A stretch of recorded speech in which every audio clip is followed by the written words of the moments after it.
Hello students, आज अपन chapter start करने जा रहे हैं। उसका नाम वेक्टर 3D है और ये जेई मेन और एडवांस के लिए काफी इंपॉर्टेंट चैप्टर है, क्योंकि इसमें हर साल 4, 5, 6 क्वेश्चन आपको हमेशा पेपर में देखने को मिलेंगे ही मिलेंगे। तो दोनों के लिए ही काफी इंपॉर्टेंट टॉपिक है आप लोगों के लिए, चाहे जेई मेन के लिए बात करें या जेई एडवांस के लिए बात करें। ठीक है, तो और वो और ज्यादा आपको पता पड़ जाएगा जब आप एक्सरसाइज 3 पार्ट 1 पार्ट 2 जब आप लोग करोगे, उसमें आपको दिख जाएगा कि पिछले 10 साल में जेई मेन और जेई एडवांस में कितने कितने के क्वेश्चन आए हुए हैं। तो अपन अभी ये चैप्टर आपके पास वेक्टर 3D है, तो इसमें क्या होगा, जब अपन चैप्टर स्टार्ट करेंगे थोड़ा सा वेक्टर का पार्ट लेंगे, फिर थोड़ा सा 3D का ले लेंगे, फिर वेक्टर का, तो ये मिक्स करके थोड़ा बहुत चैप्टर आप लोगों के पास चलता रहेगा। तो सबसे पहले अपन वेक्टर लेते हैं और वेक्टर की क्या डेफिनेशन है वो समझते हैं। डेफिनेशन है, any physical quantity that has both magnitude and direction is known as a vector. ऐसी फिजिकल क्वांटिटी जिसकी डायरेक्शन भी हो और जिसका एक मैग्नीट्यूड भी हो। तो डायरेक्शन भी है, जैसे मान लेता हूं कि इसका डायरेक्शन आपके पास किधर है और मैग्नीट्यूड इसकी लेंथ होगी।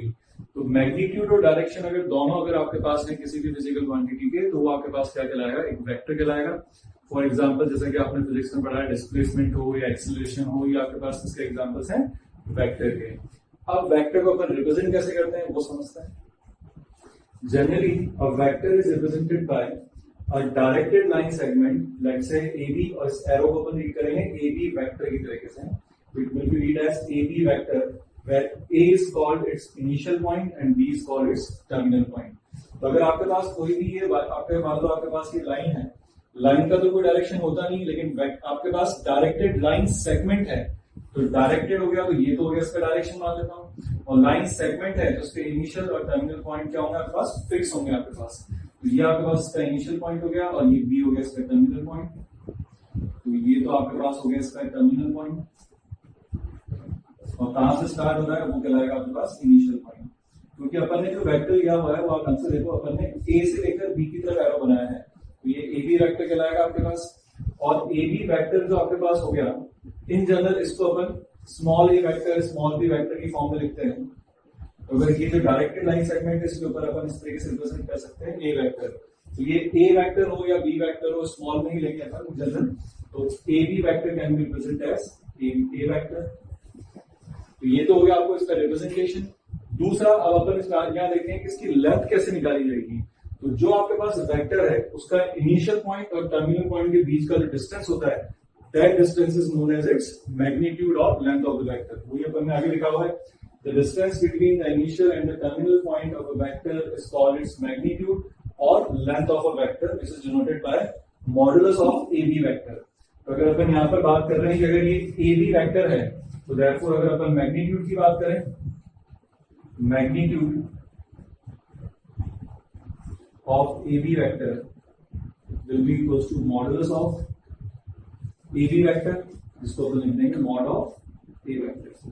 तो डायरेक्शन हो गई आपके पास ए से लेकर बी की तरफ, एरो अपने पास ए टू बी लगा, और क्योंकि इसकी लेंथ जो होगी वो डिस्टेंस बिटवीन इनिशियल और टर्मिनल पॉइंट्स होगी, तो वहां से आपको क्या मिल गया, आपको उसकी लेंथ भी मिल गई।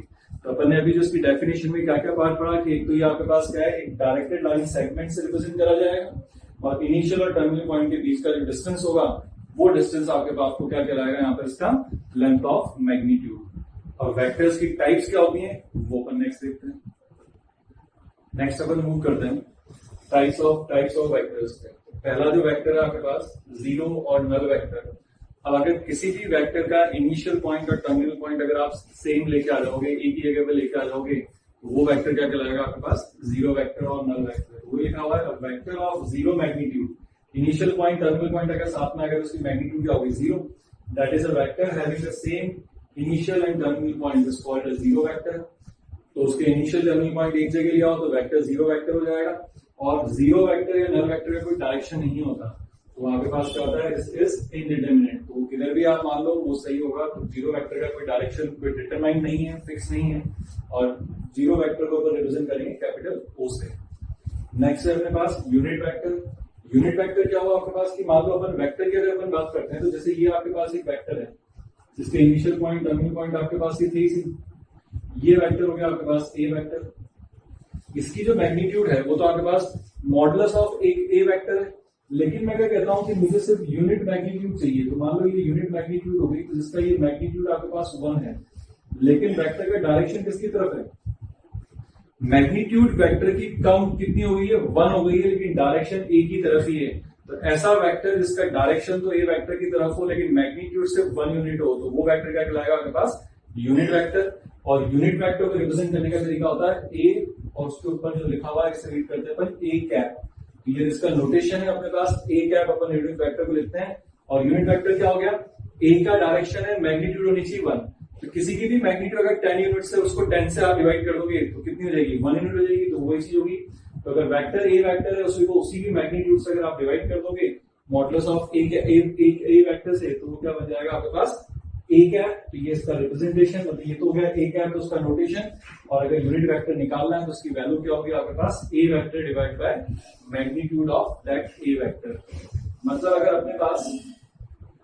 अगर ए वेक्टर आपके पास लिखा हुआ है X I cap plus Y J cap plus Z K cap, तो अपने पास अगर यहां से अगर मैं ए वेक्टर लिखना चाहूं, ए वेक्टर ए कैप होगा आपके पास A vector divide by modulus of A vector. और मॉडुलस ऑफ ए वेक्टर जो होगा आपके पास वो क्या होगा, under root of X square plus Y square plus Z square. यहां से आपके पास ए कैप की वैल्यू क्या आ जाएगी, X I cap plus Y J cap plus Z K cap divided by under root of X square plus Y square plus Z square. तो ये आपके पास क्या होगा, कोई भी एक वेक्टर है जिसको अपन 3D में रिप्रेजेंट करा है। तो अभी तक अपन 2D की बात करते थे तो अपन एक्स एक्सिस वाई एक्सिस लेते थे।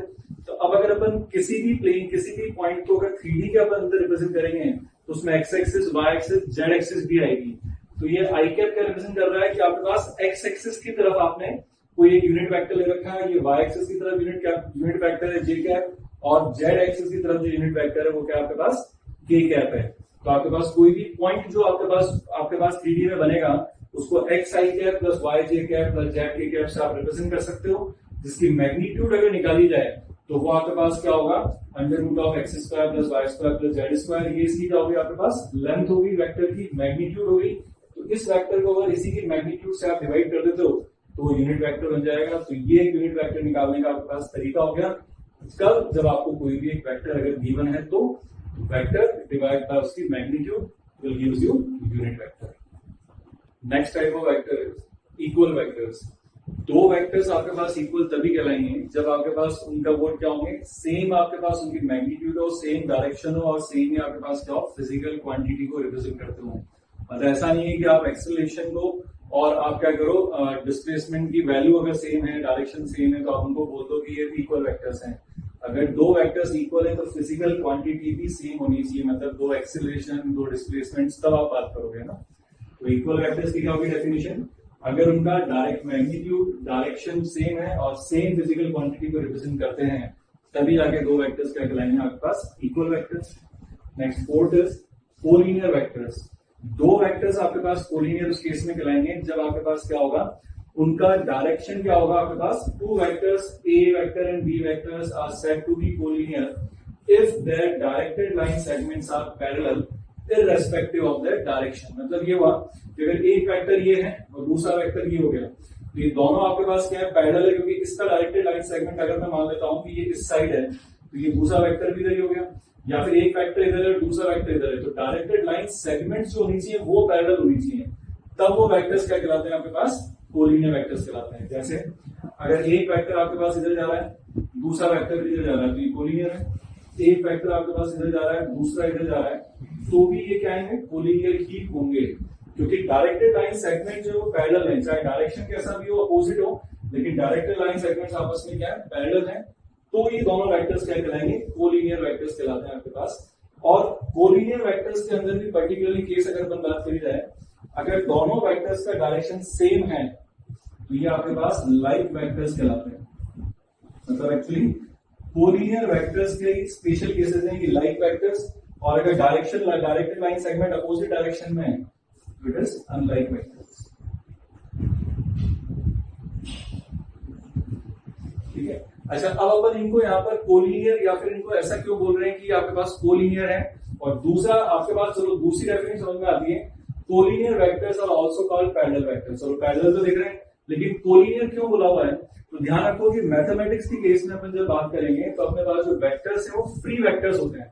जैसे अगर एक ही वेक्टर है तो इसका डायरेक्शन इस साइड फिक्स है, इसकी लेंथ फिक्स है, मैं इसको इसके पैरेलल ऊपर नीचे आगे पीछे कहीं पर भी इसको क्या कर सकता हूँ, मूव कर सकता हूँ। तो अगर जैसे एक वेक्टर अगर ये है, दूसरा ये है, तो मैं इसको क्या करूँ, इसको उठा के इधर लेके आ जाऊं और इसके यहाँ पे लगा दूं, तो दोनों वेक्टर आपको कैसे दिखेंगे, कोलिनियर दिखेंगे। चाहे ये वेक्टर है, एक का डायरेक्शन इधर है, एक का डायरेक्शन इधर है, इसको उठाया, इसको यहाँ लेके आया और यहाँ लेके आया, तो आपके पास ये भी क्या हो गए, कोलिनियर हो गए। तो वेक्टर जो रहेगा उसको आप मैथमेटिक्स के केस में फ्री वेक्टर्स अपन ट्रीट करेंगे, जिसका डायरेक्शन फिक्स है, मैग्नीट्यूड फिक्स है, तो we can move it parallel, कहीं पर भी आप मूव कर लो, वेक्टर आपके पास वही रहने वाला है। ठीक है, कोलिनियर वेक्टर्स के लिए कुछ अपन एक रिजल्ट लिखते हैं, वो ध्यान रखना, उसको आप नोट डाल के लिख लो। तो two vectors A vector and B vector are collinear if A vector will be equals to lambda times B vector। अगर आप किसी भी एक वेक्टर को लैम्डा टाइम्स बी वेक्टर लिख सकते हो, जहां पे लैम्डा कोई भी आपके पास रियल नंबर है, तो वो दोनों वेक्टर्स आपके पास क्या कहलाएंगे, आपके पास कोलिनियर वेक्टर्स कहलाएंगे।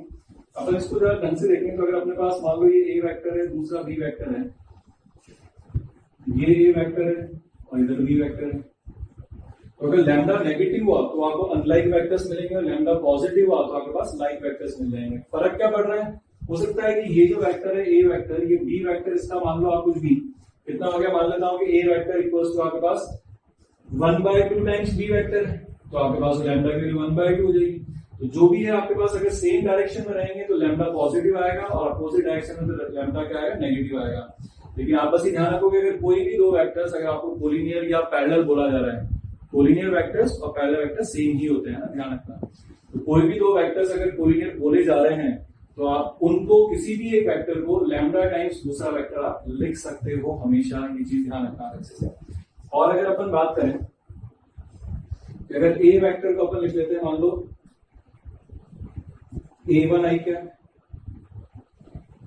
Plus B1 j cap plus C1 k cap and B vector equals to A2 i cap plus B2 j cap plus C2 k cap. अगर ये अपन ने लिख लिया है ना, एंड अगर ये ए और बी वेक्टर्स लिखे हुए हैं, and if A vector and B vector are collinear, collinear बोलो या पैरेलल बोलो एक ही बात होती है ना। कोलिनियर हो या पैरेलल हो तो देन अपने पास क्या रिजल्ट होता है, A vector equals to lambda times B vector, जिसको फर्दर आप लिख सकते हो, अगर आप A vector equals to lambda times B लिखोगे तो this equals to lambda times ये बन जाएगा। तो अगर आई कैप को कंपेयर करोगे तो A1 equals to lambda A2, B1 equals to lambda B2, C1 equals to lambda C2। तो लैम्डा की वैल्यू क्या आ जाएगी, A1 upon A2 equals to B1 upon B2 equals to C1 upon C2, ये lambda आ जाएगा। तो ये result आपके पास वाइस वर्सा भी ट्रू है कि अगर अपने पास ये कहा जाए कि दो वेक्टर्स अगर आपके पास पैरेलल है या कोलिनियर है, तो आप आई कैप जे कैप के कैप के जो कोफिशिएंट्स हैं उनका रेशियो हमेशा क्या होगा, बराबर होगा। या फिर कभी कोफिशिएंट्स का दो वेक्टर्स में आई कैप जे कैप के कैप के कोफिशिएंट्स का रेशियो बराबर रखा है, तो अपन उनको वापस वाइस वर्सा क्या बोल सकते हैं, वो कोलिनियर या पैरेलल भी होंगे। तो रिजल्ट इंपॉर्टेंट है, थोड़ा सा ध्यान रखना इस चीज का। Next fifth type of vectors होते हैं अपने पास कोप्लेनर वेक्टर्स। कोप्लेनर वेक्टर से नाम से समझ में आ रहा है कि अगर कोई भी एक प्लेन है तो उस प्लेन में ही सारे अगर वेक्टर हैं तो आपके पास कोप्लेनर वेक्टर्स कहलाएंगे। मतलब क्या लिखा हुआ, देखो definition, a set of vectors are said to be coplanar if their directed line segments are parallel to the same plane. मतलब आपके पास अगर ये कोई भी प्लेन है तो इस प्लेन के ऊपर आप कोई भी इस तरीके से डायरेक्टेड लाइन सेगमेंट कहीं से भी बना दो तो आपके पास ये सारे वेक्टर्स आपके पास क्या कहलाएंगे, कोप्लेनर कहलाएंगे। क्योंकि ये वेक्टर चाहे यहाँ पर हो, तो मैंने आपको बोला कि फ्री वेक्टर का आप उसको कहीं पर भी लेके चल जाओ, तो अगर जितने भी वेक्टर्स हैं सारे की सारे वेक्टर्स का अगर डायरेक्शन अगर आप देखो तो ये एक इस प्लेन के डायरेक्टेड लाइन सेगमेंट्स उनका क्या है, पैरेलल ही है। तो ये सारे सेट ऑफ वेक्टर्स क्या कहलाएंगे आपके पास, कोप्लेनर वेक्टर्स। अच्छा, नेक्स्ट टॉपिक पे मूव करने से पहले अपन ने जो टाइप्स ऑफ वेक्टर्स में लास्ट लिखा था कोप्लेनर वेक्टर्स, तो हमेशा एक चीज आप वहां ध्यान रखो कि दो वेक्टर्स हमेशा आपके पास कोप्लेनर ही होंगे, ये चीज ध्यान रखना।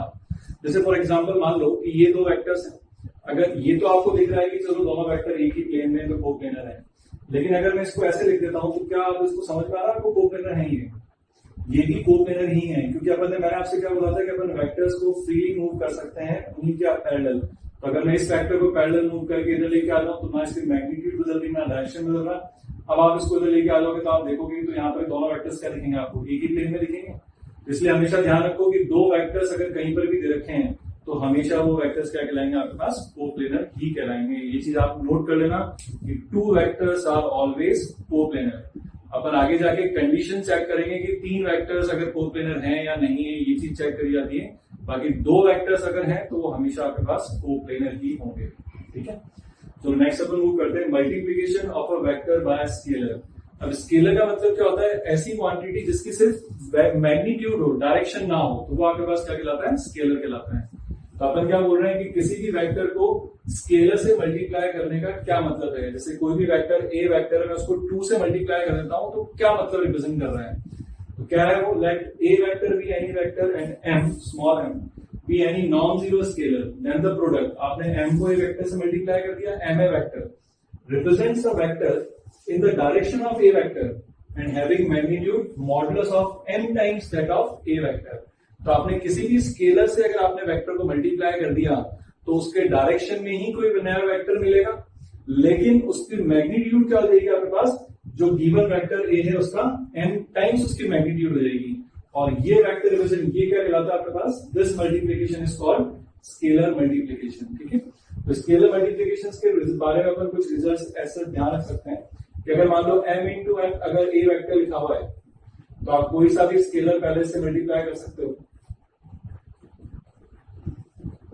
मतलब दो स्केलर्स हैं तो पहले m को मल्टीप्लाई कर दिया, या फिर m को बाहर रख दो, na वेक्टर कर दो, एक ही बात है। या फिर अगर यहाँ पर m प्लस माइनस n लिखा हुआ है और बाहर अगर a वेक्टर है तो वापस वो मल्टीप्लाई हो जाएगा ma vector plus minus na vector.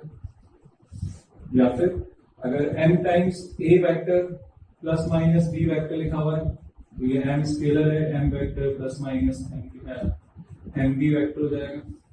ठीक है, तो ये आपके पास क्या कहलाता है, यहाँ पर कोई ये एक्चुअली क्या है, इसकी प्रॉपर्टीज है अपने पास। कोई भी वेक्टर को स्केलर से मल्टीप्लाई अगर अपन करते हैं तो ये रिजल्ट्स आपको ध्यान रखने हैं कि इस तरीके से अपन इनको लिख सकते हैं। तो इसको अपन मान सकते हैं कि ये properties of scalar multiplication of a vector. Types of vectors, types of vectors के बाद अपन अब आते हैं क्वेश्चन पर।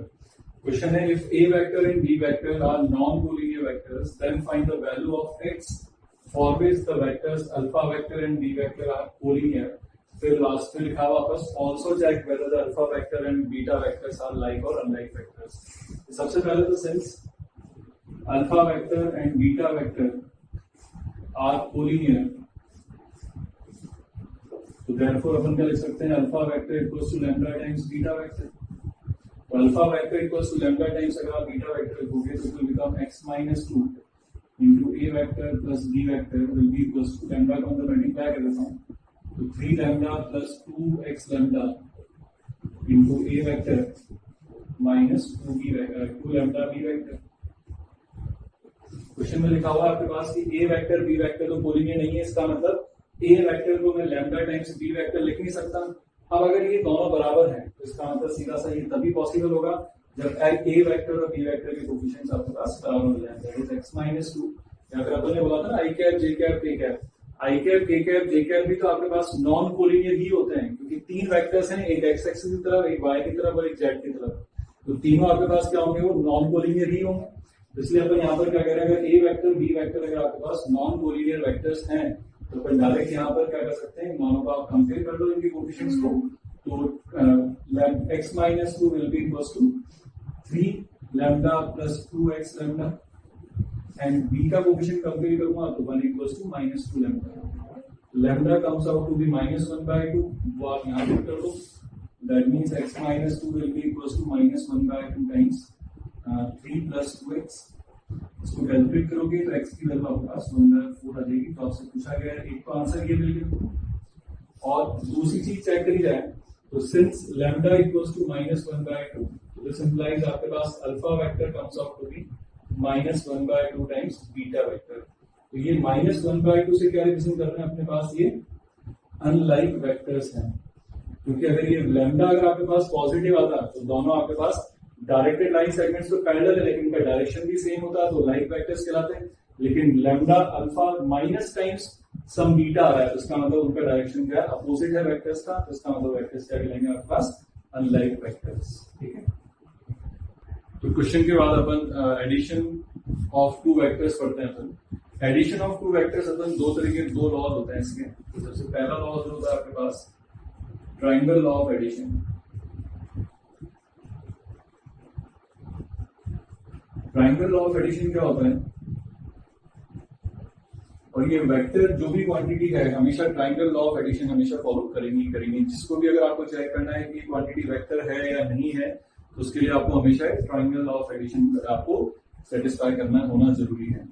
तो अगर अपन देखें यहाँ पर अगर दो वेक्टर्स हैं, ए वेक्टर और ये कोई भी बी वेक्टर है, इनका अगर अपने को एडिशन के लिए कहा गया है तो सबसे पहले तो अपन पहले पढ़ चुके हैं कि वेक्टर्स मैथ्स में अपन फ्री ट्रीट करेंगे।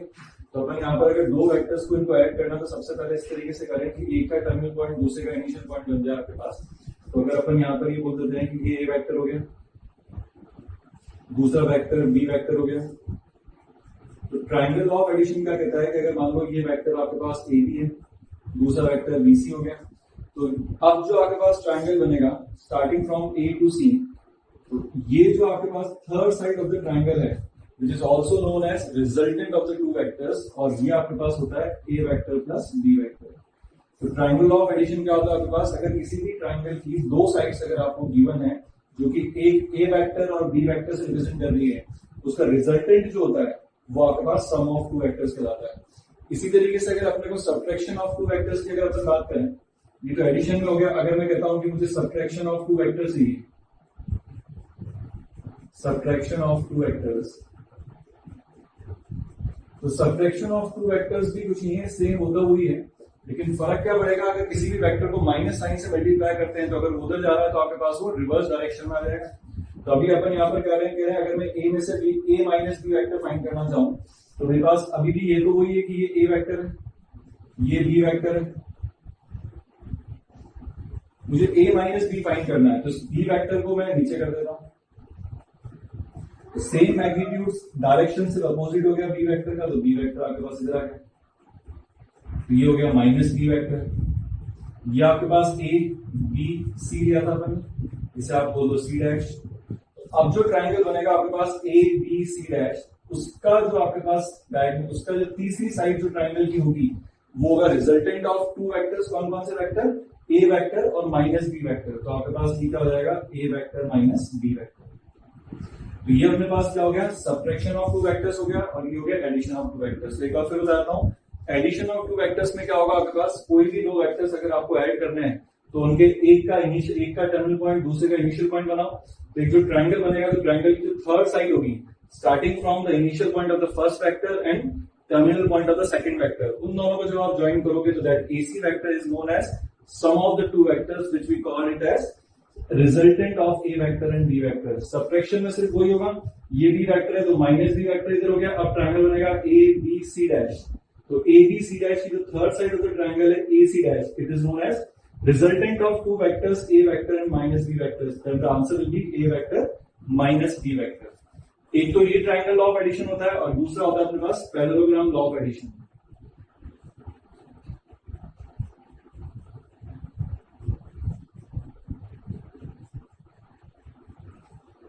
पैरेललोग्राम लॉ ऑफ एडिशन भी actually triangle law of addition से ही उसको अपन वापस को डिफाइन कर सकते हैं। जैसे मान लो मेरे पास यहाँ पर अगर कोई भी दो वेक्टर्स गिवन है, ये एक ए वेक्टर हो गया, एक ये बी वेक्टर हो गया, तो अब मैं क्या करूं, अगर ये दो vector A vector B vector है तो इससे अगर मैं पैरेललोग्राम अगर मैं बना लेता हूं, यहां से आप जब पैरेललोग्राम बनाओगे तो ये आपके पास हो गया वापस ए वेक्टर, और ये हो गया आपके पास ये बी वेक्टर हो गया, और ये वापस क्या हो गया, ए वेक्टर हो गया। तो ये पैरेललोग्राम हो गया। तो पैरेललोग्राम अपने पास हो गया ए बी सी डी। तो अगर अपन वापस ये ऊपर हटा दूं मैं, तो अगर मैं वापस देखूं कि ए बी सी एक ट्राइंगल बनेगा, तो ए से सी जो आपके पास वैल्यू जा रही है तो ये आपके पास क्या होगा, रिजल्टेंट होगा। तो ये आपके पास क्या हो जाएगा, A vector plus B vector का resultant, that is A vector plus B vector.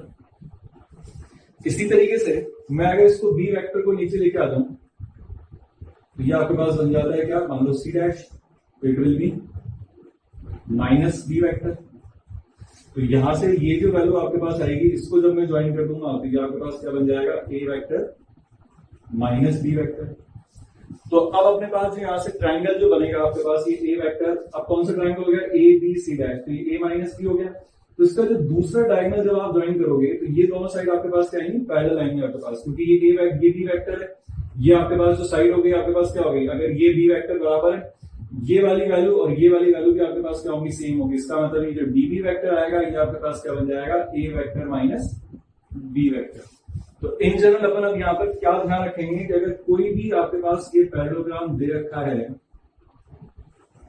जिसमें ए बी सी डी, अगर ये पैरेललोग्राम है आपके पास जिसमें आपको कोई भी पैरेललोग्राम की दो को टर्मिनस एजेस अगर आपको पता है, ये ए वेक्टर और ये बी वेक्टर है, तो इस पैरेललोग्राम की जो दो डायगोनल्स हैं वो डायगोनल्स आपके पास क्या क्या होंगे, तो एक डायगोनल जो होगा पैरेललोग्राम का वो हो जाएगा आपके पास A vector plus B vector, और दूसरा जो डायगोनल आपके पास बनेगा वो बनेगा आपके पास A vector minus B vector. तो अपन यहां से बोल सकते हैं कि जो आपके पास एसी वेक्टर है, एसी वेक्टर ये डायगोनल है तो इसकी वैल्यू होगी आपके पास A vector plus B vector, और दूसरा वेक्टर जो है डीबी वेक्टर है तो वो डीबी वेक्टर आपके पास हो जाएगा A vector minus B vector. तो ये अपने पास पैरेललोग्राम लॉ ऑफ एडिशन कहलाता है कि अगर दो पैरेललोग्राम की दो को टर्मिनस एजेस अगर आपको ए वेक्टर और बी वेक्टर हैं तो उनके दोनों जो डायगोनल्स हैं वो उन्हीं वेक्टर्स की फॉर्म में लिखा जा सकता है, A vector plus B vector and A vector minus B vector. इन पर अपन क्वेश्चंस लेते हैं। चलिए अपन क्वेश्चन लेते हैं। If a vector and b vector represents the two adjacent sides of a parallelogram, then find the unit vectors parallel to the diagonals of the parallelogram. तो parallelogram अगर अपन बात करें तो पैरेललोग्राम की सबसे पहली चीज तो ये ए बी सी डी अगर ये पैरेललोग्राम है तो एडजेसेंट साइड एक ए वेक्टर ले लेता हूँ, दूसरा बी वेक्टर ले लेता हूँ। तो एक तो डायगोनल आपके पास ये आ जाएगा एसी वेक्टर। यहाँ पे अगर मैं बात करूं कि vector parallel to diagonal AC will be equals to what, plus minus A vector plus B vector। अच्छा, अगर मैं कहता कि सिर्फ मुझे AC वेक्टर निकालो तो ठीक है, AC वेक्टर तो आपके पास A vector plus B vector होगा ही होगा, लेकिन मुझसे यहाँ पर पूछा गया है vector parallel to diagonal AC। तो पैरेलल तो वेक्टर ये भी है और पैरेलल वेक्टर ये भी है और पैरेलल वेक्टर आपके पास ये भी तो आएगा, इसलिए प्लस माइनस आप यूज करो वहां पर। ये वैल्यू क्या होगी आपके पास, plus minus A vector plus B vector, तो इनको ऐड करो 3i cap plus 6j cap minus 2k cap. तो इसी तरीके से vector parallel to diagonal db will be equals to what, db के पैरेलल अगर सिर्फ db वेक्टर लिखना होता तो वो a vector minus b vector आ जाएगा, लेकिन इसके पैरेलल है तो plus minus A vector minus B vector will be equals to plus minus, इनको सेपरेट कर देते हैं तो आपके पास रहेगा minus I cap minus 2j cap plus 8k cap. इनके दोनों डायगोनल्स के अपने को ये जो वेक्टर्स मिले हैं अपने को यूनिट वेक्टर फाइंड करने हैं। तो अगर अपने पास इनकी लेंथ अगर निकालनी हो तो एसी वेक्टर का जो लेंथ होगा वो क्या होगा, under root of 9 plus 36 plus 4 that is 49/7। DB vector की जो लेंथ होगी, डीबी जो डायगोनल की लेंथ होगी वो क्या हो जाएगा आपके पास, under root of 1 plus 4 plus 64 that is root 69। तो यहां से तो आपके पास ये क्या आ गए, वेक्टर्स पैरेलल टू डायगोनल आए थे, मुझे चाहिए यूनिट वेक्टर्स। तो यूनिट वेक्टर कैसे निकालते हैं सर, तो unit vector parallel to AC will be equals to plus minus क्या आएगा आपके पास, A vector plus B vector divide by modulus of AB vector, वो कितना अपने पास 7। और इसी तरीके से unit vector parallel to diagonal DB की बात करें तो plus minus A vector minus B vector divide by उसकी मैग्नीट्यूड अपन ने कैलकुलेट कर लिया रूट 69। तो ये अपने पास unit vectors parallel to diagonal AC और unit vector parallel to diagonal DB आ चुके हैं। नेक्स्ट क्वेश्चन लेते हैं। ABCD is a pentagon. Find the resultant of AB vector, AE vector, BC vector, DC vector, ED vector and AC vector in terms of AC vector. तो सबसे पहले resultant का मतलब अगर कोई भी वेक्टर से उनका रिजल्टेंट पूछा जा रहा है, that means we have to add all the vectors. अब यहाँ पे पेंटागन की बात कर रहे थे, तो पहले पेंटागन आप बना लो, जो पेंटागन आपको दे रखा है, और पेंटागन ABCD पेंटागन है। ये पेंटागन अपन यहाँ पे बना लेते हैं, कहीं से भी स्टार्टिंग कर दो, जैसे ABCD। अब इसमें जो वेक्टर जैसे दे रखे हैं ना, तो आप डायरेक्शन वही लगाना, जैसे AB वेक्टर हो गया, ये AE वेक्टर तो PE वेक्टर हो गया, BC वेक्टर तो ये BC vector, DC vector, ED vector, और ये हो गया AC वेक्टर। ठीक है, अब अपने को रिजल्टेंट चाहिए, तो रिजल्टेंट की अगर अपन बात करें, तो रिजल्टेंट जो होगा वो आपके पास addition of all these vector होगा, that is AB vector plus AE vector plus BC vector plus DC plus ED plus AC। अब यहाँ पे ट्राइंगल लॉ ऑफ एडिशन अगर अपन लगाते हैं, तो आप देखो AB vector plus BC vector will be equal to AC vector, तो अपन यहाँ पर AB वेक्टर के साथ BC वेक्टर कंबाइन कर लेते हैं, it will become your AC vector. Again फिर वापस यहाँ पर अगर अपन बात करें, पहले AE vector plus ED vector will comes out to be AD vector. फिर उसके बाद AE प्लस ED, तो यहाँ पर AE प्लस ED और लिख लेते हैं, AE vector plus ED vector plus BC vector plus AC vector अभी बचा हुआ है, तो AB प्लस BC तो आपके पास हो गया AC vector, AE plus ED will again AD vector plus BC vector plus AC vector. फिर वापस ट्राइंगल ऑफ एडिशन लगाएं, तो AE vector plus BC vector को अपन डायरेक्ट क्या लिख सकते हैं, वापस AC वेक्टर, तो ये कंबाइन होकर वापस हो जाएगा आपके पास AC vector plus AC vector plus AC vector. ये आपके पास आंसर हो गया 3 टाइम्स AC वेक्टर। आप देखो अपन ने यहाँ पर जो ऐड करा ना, एक तो AB प्लस DC को आपने AC लिख ही दिया, तो ये आपके पास क्या हो गया, ट्राइंगल ऑफ एडिशन से लग गया। डायरेक्ट आप एक चीज और लिख सकते थे, जैसे आप 3 वेक्टर लो AE ED DC, तो इनका रिजल्टेंट क्या होगा, AC वेक्टर होगा। तो जो आपने 2 स्टेप में लिखा, पहले आपने AE प्लस ED को पहले लिखा AD, फिर AD प्लस DC को लिखा आपने AC, तो आप वो एक स्टेप में भी कर सकते हो। मतलब अपन क्या कर सकते थे, शुरू में आप यहाँ पे 3 वेक्टर्स कंबाइन कर लेते, कौन कौन से, AE वेक्टर के साथ, फिर ED वेक्टर के साथ आप लिख लेते हैं DC वेक्टर। तो फाइनली AE ED और DC का रिजल्टेंट क्या है, AC तो है आपके पास, तो डायरेक्ट आपके पास क्या होता, एक बनता AB plus BC AC vector, और एक बनता इन तीनों को ऐड करके AC वेक्टर, और एक और AC वेक्टर, तो डायरेक्ट आपके पास answer AC 3 times AC vector आया था। वो क्या हुआ, डायरेक्ट अपन डायरेक्ट भी लिख सकते हैं, या 2 बार ट्रायंगल ऑफ एडिशन लगा के लिख सकते हो। नेक्स्ट क्वेश्चन देखते हैं। In a regular hexagon ABCDEF, AB vector equals to A vector and BC vector equals to B vector, full stop, represents the vectors A, C, D, E, A, F and C in terms of A vector and B vector। तो आपको एक regular hexagon दे रखा है, उसमें 2 vectors दे रखे हैं, और बाकी आपके पास कुछ वेक्टर्स हैं, उनको A वेक्टर और B वेक्टर की फॉर्म में आपको एक्सप्रेस करना है। तो पहले अपन यहाँ पर हेक्सागन बना लेते हैं। रेगुलर हेक्सागन है तो सारी साइड्स आपके पास बराबर होंगी, ये A B C D E F ये हेक्सागन बन गया। फर्दर यहाँ पे आपको जो दे रखा है वो देखो, ए बी वेक्टर आपको दे रखा है, बी हो गया, ए वेक्टर, बीसी वेक्टर दे रखा है आपको, बी वेक्टर, ये भी हो गया।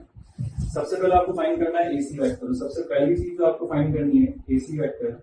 तो एसी वेक्टर आपको दिख रहा है कि डायरेक्ट वो क्या है, रिजल्टेंट ऑफ, इसका रिजल्टेंट है ए बी और बीसी का, तो डायरेक्ट आप एसी वेक्टर तो बोल सकते हो कि आपका पहला जो पार्ट जो पूछा हुआ था ए वेक्टर प्लस बी वेक्टर, ये पहला पार्ट का आपका आंसर आ गया। दूसरा पूछा हुआ आपसे डीई वेक्टर, डीई वेक्टर आपके पास ये वाला डायरेक्शन है डीई। अच्छा ये दोनों पैरेलल ही तो है, लेकिन अगर ये ए वेक्टर है तो ये दूसरा जो आपसे पूछा हुआ है ईडी वेक्टर, डीई वेक्टर है, तो डीई वेक्टर क्या होगा आपके पास, minus times A B vector है, that will be equals to minus A vector. जो दूसरी चीज पूछी हुई थी वो भी आ गया आपके पास। अब आपसे पूछा हुआ है एएफ वेक्टर और फिर पूछा हुआ आपसे पास सीई वेक्टर, तो थोड़ा सा कंस्ट्रक्शन करना पड़ेगा आपको। यहाँ पर क्या करना पड़ेगा वो देखते हैं। अगर ये अपने पास रेगुलर हेक्सागन अगर आपके पास ये दे रखा है A B C D E और एफ, यहाँ पर अगर मैं ज्वाइन कर देता हूं तो क्योंकि रेगुलर हेक्सागन है तो ये इसकी क्या होगा, पैरेलल भी होगा, और इसका जो सेंटर होगा यहां से फिर वापस अगर आप ये ज्वाइन करते हो तो ये फिर एक पैरेललोग्राम बनेगा आपके पास। ये जो पैरेललोग्राम बनेगा, अगर ये बी वेक्टर है तो ये भी आपके पास बी वेक्टर हो जाएगा।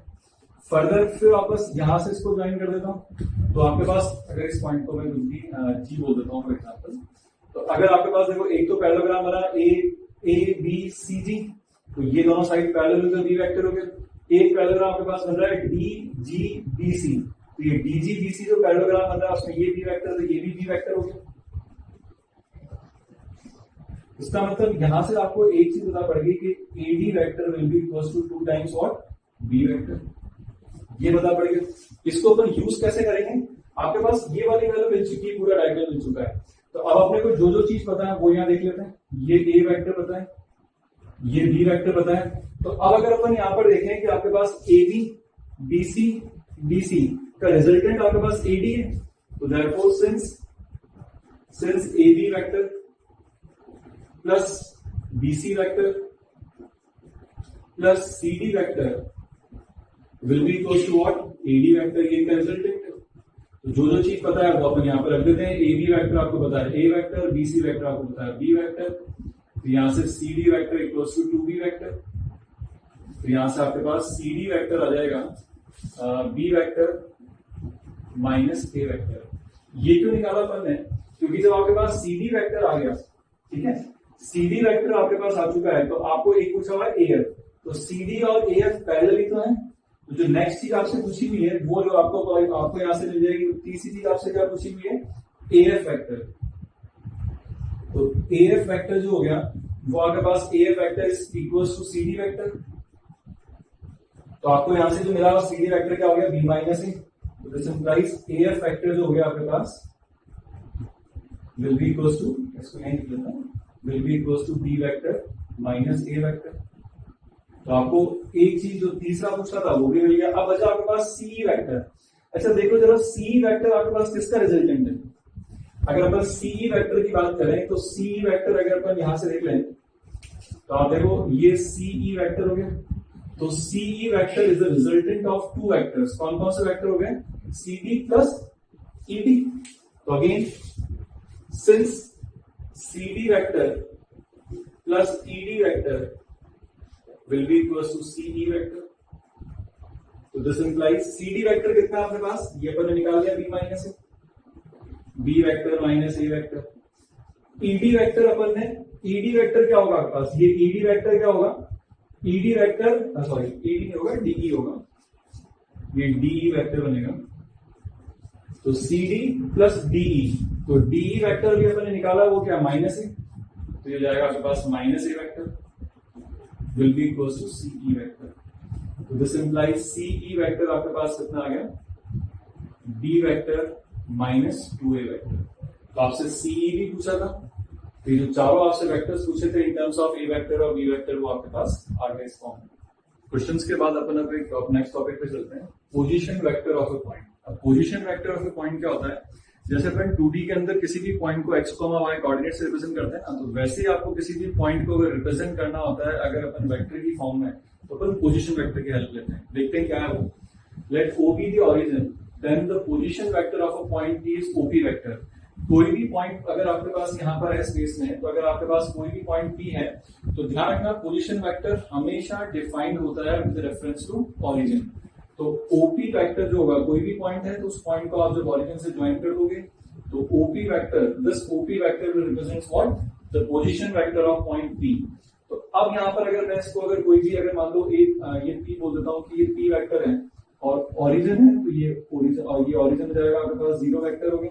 तो इसका मतलब अपन यहाँ से क्या बोल सकते हैं, पोजीशन वेक्टर PP का मतलब position vector of point P will be equals to OP vector and that will be equals to what, P vector। अपन ने मान लिया P वेक्टर, A वेक्टर कुछ भी मान लो, तो हमेशा पोजीशन वेक्टर ध्यान रखना विद रेफरेंस टू ऑरिजिन ही डिफाइन होता है। तो अब अपन यहाँ पर किसी भी पॉइंट को अगर आपको रिप्रेजेंट करना है ना, जैसे कोई भी 2 पॉइंट आपको दे दिए और क्वेश्चन में कहा गया कि मान लो कि position vector of a point P आपके पास अगर P वेक्टर है तो अपन उसको P ब्रैकेट में लिख देंगे P वेक्टर। ये एक्चुअली क्या होगा, कोऑर्डिनेट लिखने का तरीका हो गया। एक्स कॉमा वाई की जगह अपन यहाँ पे क्या लिखेंगे, पी वेक्टर लिख देंगे।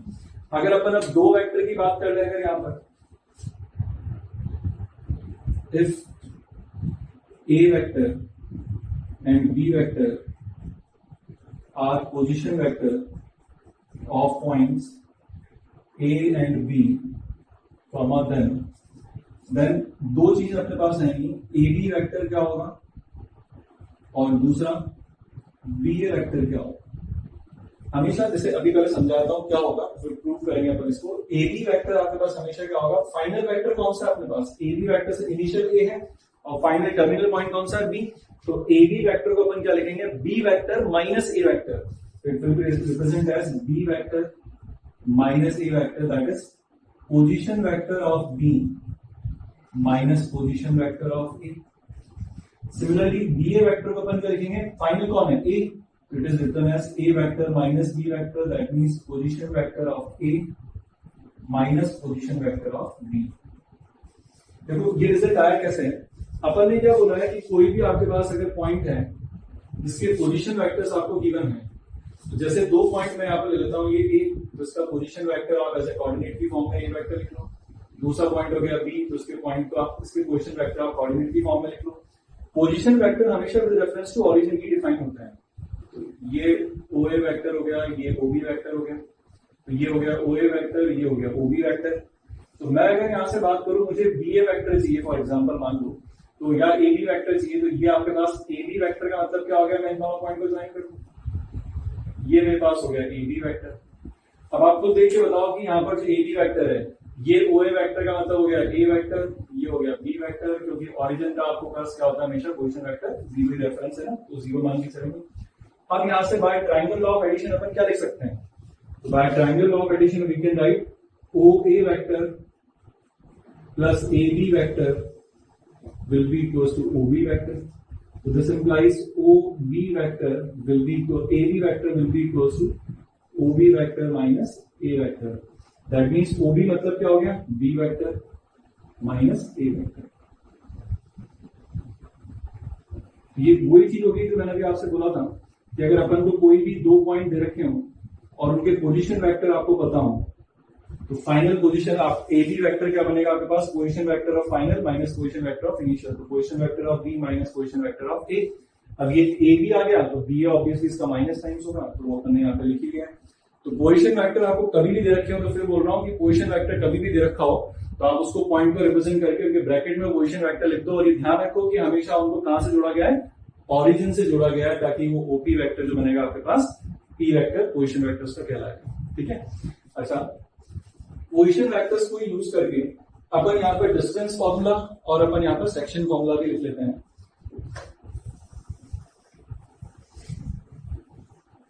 तो पोजीशन वेक्टर को यूज करके अपन डिस्टेंस फॉर्मूला और सेक्शन फॉर्मूला कैसे लिखेंगे,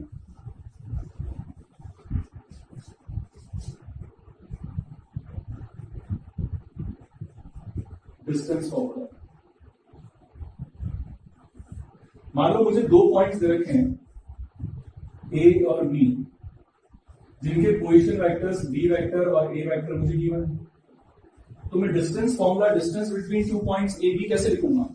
मुझे एक चीज पता है कि मैं यहाँ पर अगर मुझे पोजीशन वेक्टर्स गिवन होते हैं तो मैं ए बी वेक्टर तो लिख सकता हूं will be B vector minus A vector. तो अब B vector minus A vector जो होगा वो तो एक वेक्टर हो गया, मुझे इस वेक्टर की लेंथ ही तो चाहिए।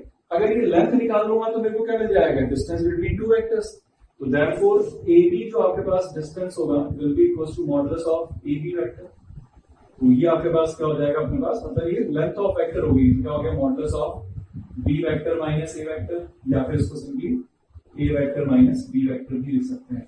तो देयरफॉर अपन इसको क्या बोलेंगे, distance between two points A vector and B vector will be distance between two points A vector and b vector will be equals to what, a vector minus b vector का modulus. ये आपके पास क्या हो गया, यहाँ से distance formula हो गया। ऐसे सेक्शन फॉर्मूला भी होता है अपने पास।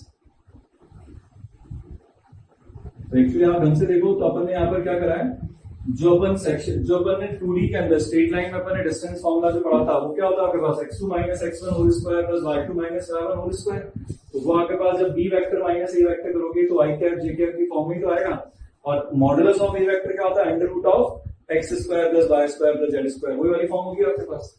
अब सेक्शन फॉर्मूले में क्या होगा, वापस अपने पास इंटरनल डिवीजन हो या एक्सटर्नल डिवीजन हो।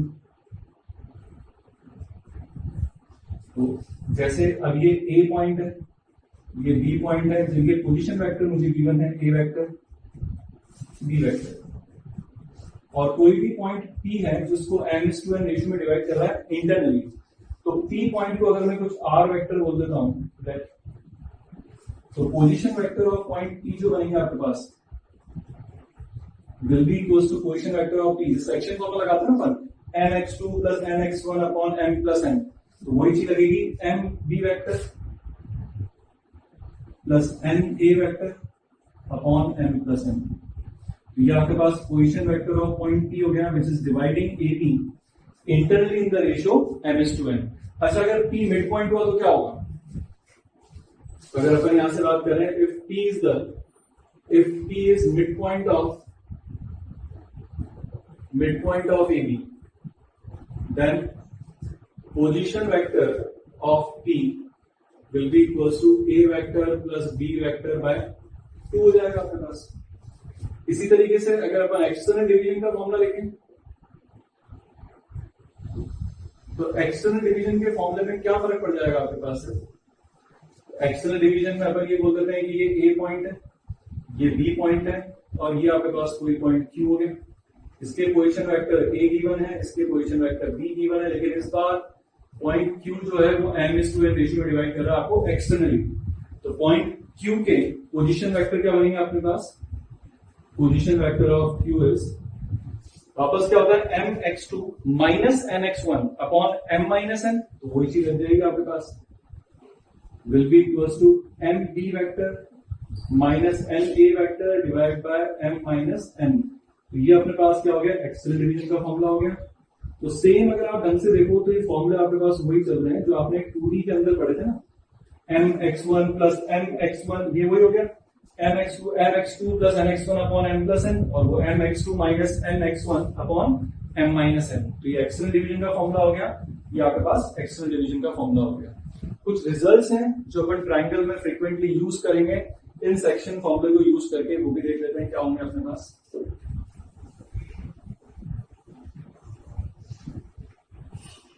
उसको आप नोट कर लो कि अगर अपने पास कोई भी ट्राइंगल की अगर अपन बात करते हैं तो कोई भी अगर जैसे ट्राइंगल आपको दे रखा है, इसके ए वेक्टर, बी वेक्टर और सी वेक्टर आपको दे रखा है, और इनकी लेंथ दे रखी है ए बी सी। तो सबसे पहले तो जो सेंट्रोइड होता है, तो सेंट्रोइड अपन निकाल सकते हैं जी। Centroid will be x1 plus x2 plus x3 by 3, तो वापस वही होगा वो a vector plus b vector plus c vector by 3। Incentre जब अपन निकालते हैं तो इन सेंटर है, इन सेंटर क्या होता है आपके पास ax1 plus bx2 plus cx3 upon a plus b plus c। तो वही चीज यहां पे आ जाएगी आपके पास, क्या होगा a vector plus b vector plus c vector divide bye a plus b plus c। और एक काफी इंपॉर्टेंट रिजल्ट जो फ्रीक्वेंटली यूज आता है कि अगर ट्राइंगल इक्विलेटरल नहीं है तो H मतलब ऑर्थो सेंटर, G मतलब सेंट्रोइड एंड O मतलब सर्कम सेंटर हमेशा कोलिनियर होते हैं, where centroid divides the line joining orthocentre and circumcentre in the ratio 2:1। ये भी रेशियो काफी आपके पास फ्रीक्वेंटली यूज आने वाला है, ध्यान रखना। एक और रिजल्ट अभी मैं लिख रहा हूं टेट्राहेड्रन के बारे में, बाकी टेट्राहेड्रन को डिटेल में अपन आगे इसी चैप्टर में पढ़ेंगे, लेकिन अभी टेट्राहेड्रन के कुछ रिजल्ट है, उसका सेंट्रोइड वाला रिजल्ट है वो आपको यूज करना पड़ेगा। टेट्राहेड्रन एक्चुअली आपके पास 3 डायमेंशनल ज्योमेट्री है। इसमें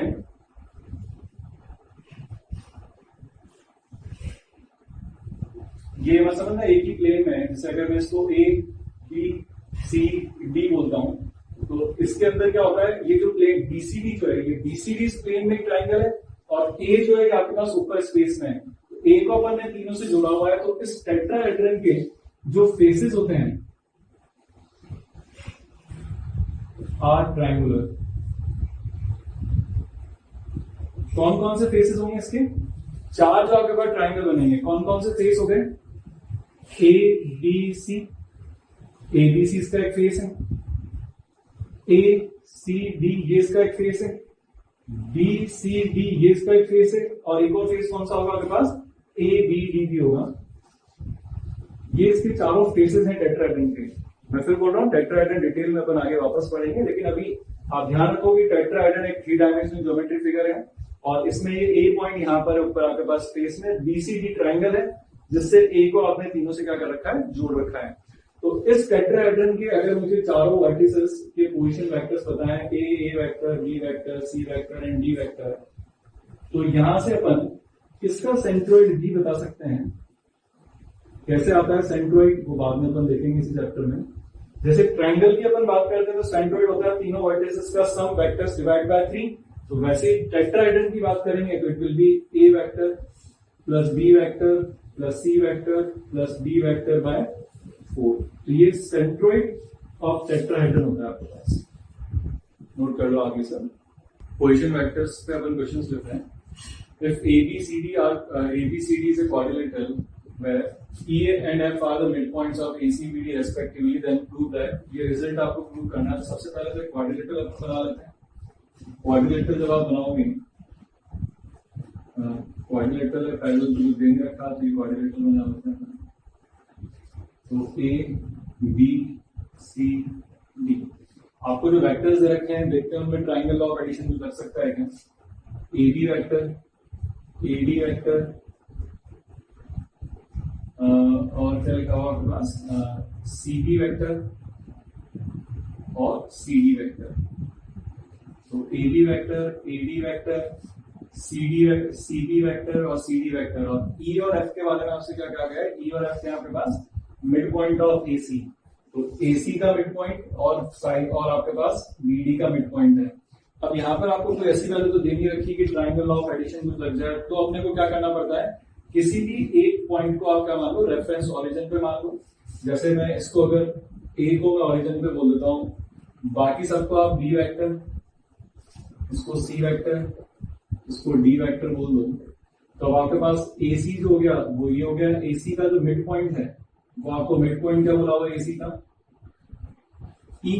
तो अगर एसी का मिड पॉइंट अगर आपको ई दे रखा है तो ई के पोजीशन वेक्टर्स अपन क्या बोल सकते हैं? 0 vector plus C vector by 2, that is C vector by 2। And F क्या आपके पास? एफ जो है वो आपके पास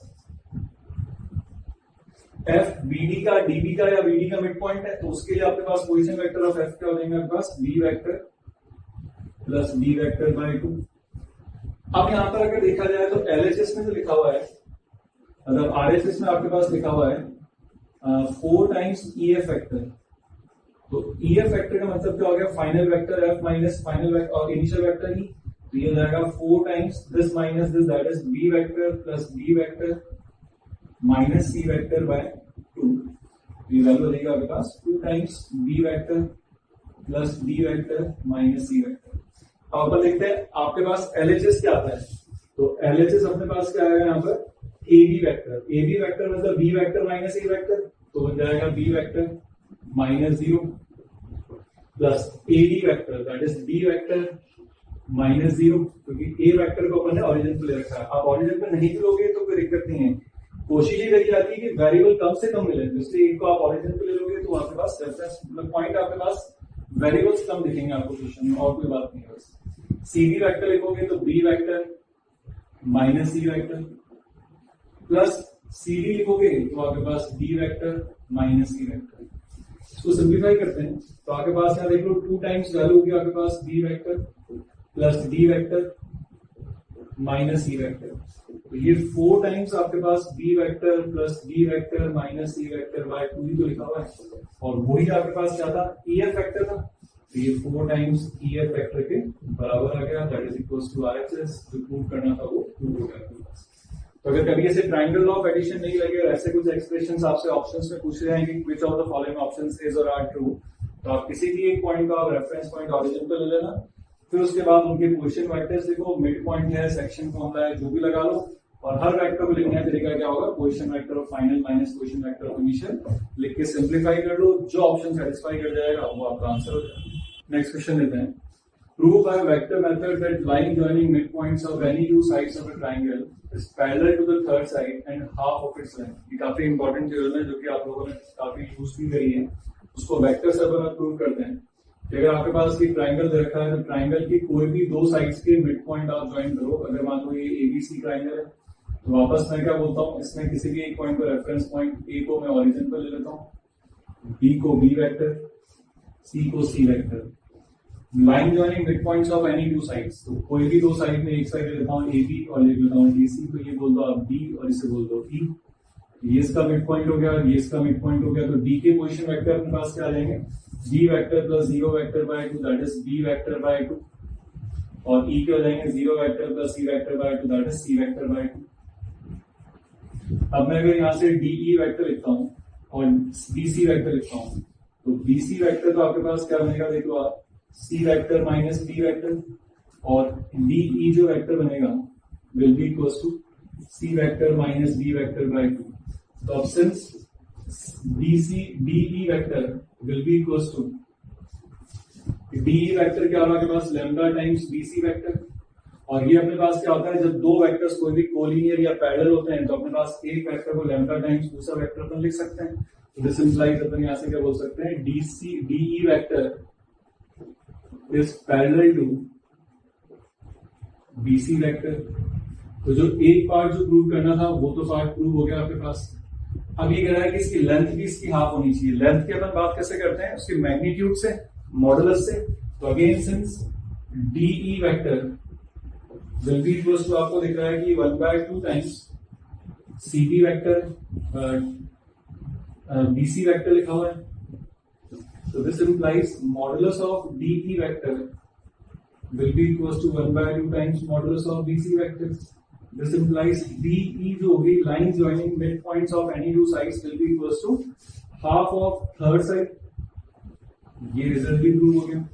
तो दोनों रिजल्ट जो आपको चाहिए थे वो प्रूव हो गए कि कोई भी ट्राइंगल के अंदर कोई भी दो साइड्स की मिड पॉइंट्स को अगर आप ज्वाइन करते हो तो थर्ड साइड के पैरेलल है। बाय अपन ने जो कोलिनियर और पैरेलल वाला रिलेशन अपन ने लिखा था शुरू में डेफिनेशंस में, टाइप्स ऑफ वेक्टर्स में, कि एक वेक्टर को लैम्डा टाइम्स दूसरा वेक्टर लिख सकते हैं तो कोलिनियर पैरेलल वेक्टर्स कहलाते हैं।